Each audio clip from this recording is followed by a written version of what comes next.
ठीक है, instantaneous velocity या फिर इंस्टेंटेनियस स्पीड। तो इंस्टेंट का मतलब क्या होता है?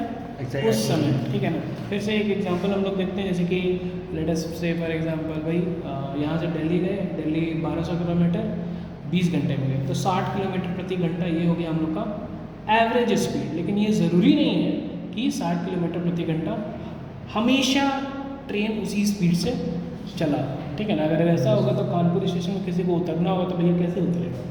ट्रेन चलती ट्रेन से कूदना पड़ेगा, ठीक है ना। वैसा तो होता नहीं है। कानपुर स्टेशन में अगर उतरना है तो भैया क्या है कि वहाँ पे पक्का ट्रेन रुकी होगी, ठीक है ना। स्टॉपेज जहाँ जहाँ स्टॉपेज है वहाँ पे ट्रेन पक्का रुकी हुई है, और वो वहाँ पे ट्रेन रुकी हुई है, इसका मतलब कि वहाँ पे स्पीड क्या हो गया? 0। तो जब हम लोग चलते हैं तो स्पीड जो है उतार चढ़ाव होता है, और एक एवरेज हो गया over a period of time. हम लोग जब कैलकुलेट करेंगे तो एवरेज होगा।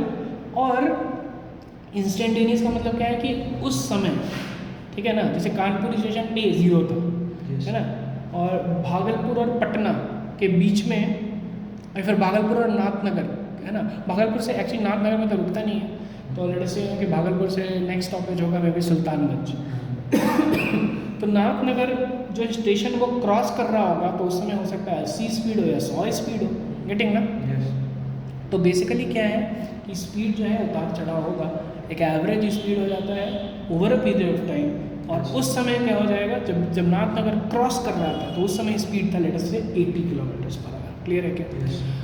दूसरा चीज़ हम लोग को ये भी समझना चाहिए कि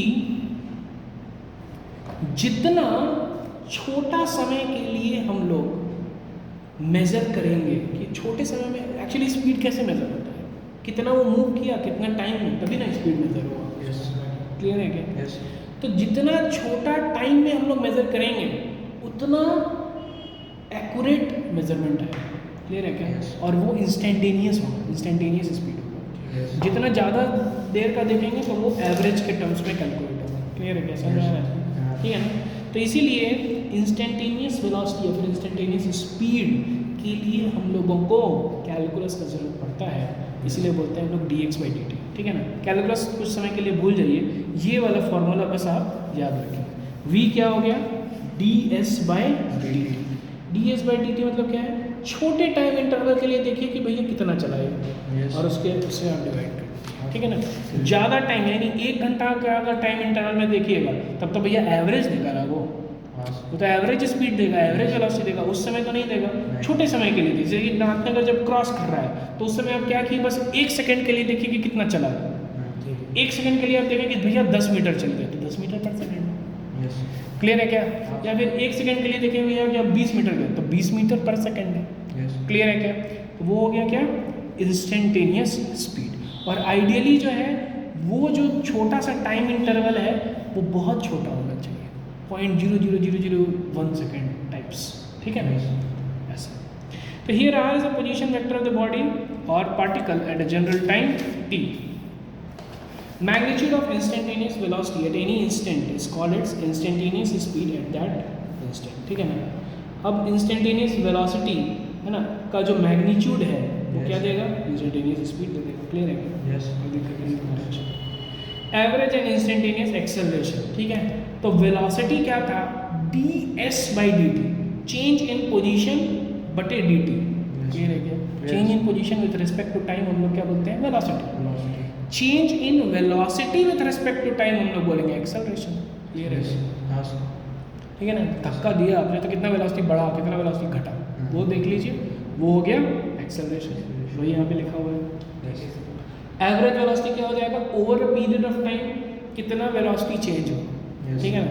जैसे कि यहाँ से भागलपुर से दिल्ली गए आप 1200 किलोमीटर 20 घंटे में, तो 60 किलोमीटर प्रति घंटा हो गया एवरेज वेलोसिटी। यहाँ पे जब आप स्टार्ट किए तो वेलोसिटी क्या था? 0। वहाँ पे जब आप एंड किए तो वेलोसिटी क्या था? दिल्ली स्टेशन पे वेलोसिटी क्या था उस ट्रेन का? 0 माइनस 0 बटे टाइम, एवरेज एक्सेलरेशन 0 ही हुआ। समझ में आया? डिफरेंस इन वेलोसिटी बटे टाइम। लेकिन वही नाथनगर जब क्रॉस कर रहा था तो उसका वेलोसिटी में भी लेटर से 80 किलोमीटर प्रति घंटा था, ठीक है ना। तो क्या हो जाएगा? 80 किलोमीटर प्रति घंटा माइनस 0 बटे जो टाइम हुआ वो हो गया एक्सेलरेशन। समझ में आया? क्लियर है क्या? एवरेज एक्सेलरेशन, ठीक है। और उस समय इंस्टेंटेनियस एक्सेलरेशन में क्या हो जाएगा, छोटे समय के लिए लगा धक्का, जो भी डिफरेंस हुआ, जो भी चेंज हुआ वेलोसिटी में, वो आपने कैलकुलेट किया, डिवाइडेड बाय dt। क्लियर है क्या?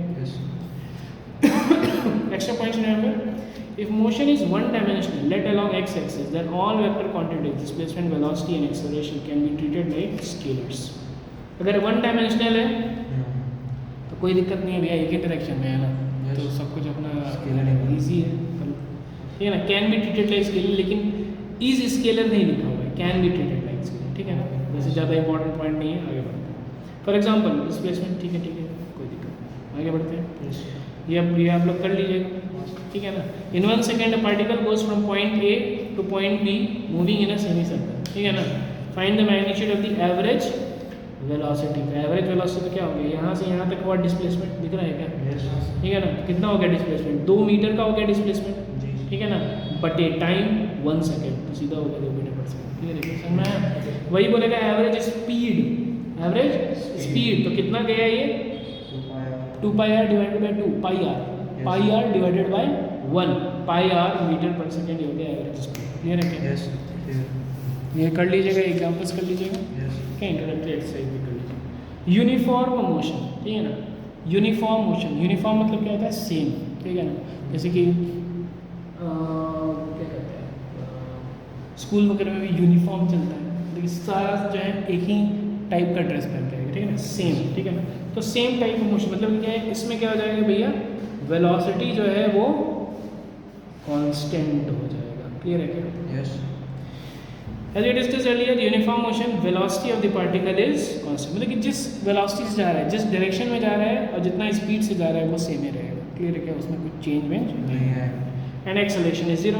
Velocity is constant means its magnitude called speed is constant and direction is fixed. Yes. Therefore motion is 1D in same direction. Clear है क्या? तो इसका मतलब क्या है कि एक ही लाइन में जा रहा है, एक ही लाइन में जा रहा है, क्योंकि हल्का से भी अगर डायरेक्शन चेंज हुआ ना, वो डायरेक्शन चेंज करने के लिए मतलब कि आप कहीं ना कहीं उसको धक्का मारे हैं, लेकिन एक्सेलरेशन तो आप बोल रहे हैं 0 है, ठीक है ना। Yes. तो धक्का नहीं मारे हैं, इसका मतलब है कि भैया एक ही लाइन में एक ही डायरेक्शन में वो चलता रहेगा। क्लियर है क्या? Yes. तो उसका डायरेक्शन चेंज करने के लिए आपको धक्का का ज़रूरत है। क्लियर है? A velocity is along positive direction, then displacement is also along positive direction. Yes. Therefore, distance travelled d is equal to the displacement s.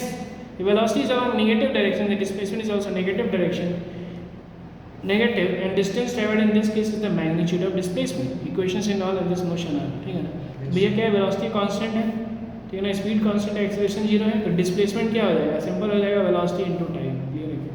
Yes, clear. Distance हो गया d equal to bt। Distance and speed are always positive, whereas displacement and velocity में भी positive और negative. ठीक है, चलिए यहाँ तक आराम से कर लीजिएगा। ठीक है, thank you very much. Tata bye. Solve example exercise, ठीक है। Yes.